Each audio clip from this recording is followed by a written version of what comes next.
Match day ya 3-2 Loni Sport nza kubuzaako. Athletic Club Golem Osasuna 0 yatebedda Gurutelezita mu dakiika ey'okumi ate Maloka emu Valencia emu goli ya mare ya Valencia yatebeddwa Wumaru mu yenkagamu omusanvu ate eno neteebwa Costa eya Maloka ne guggwa emu ku emu. Girona 2 ali mu kya 11 n'obubonero buli 38 Rio Betis ali mu kya 5 n'obubonero 49 gwabadde 3-2 nga Rio Betis yakuba Girona.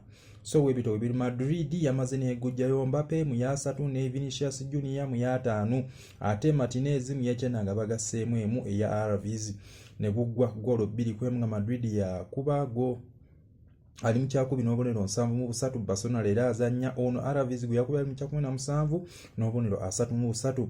So webito bitambula leero tugenda kulaba Barcelona ne Celtic Vigo. Barcelona wakuba bagenze ku bubonero 9 baba singa akasajja wakola amaliri buba 7.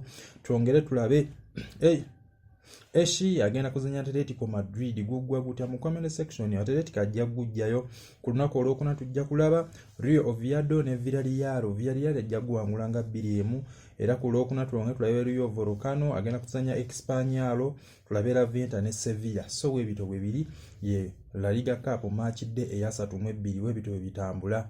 Barcelona ye ekikopa agenda kitwala kirizo bagaana Atletico yakitutte. So webito bibiri baagala nnyo era tujja kunga tulabe Rio Sociedad ne Getafe gunaggwa gutya.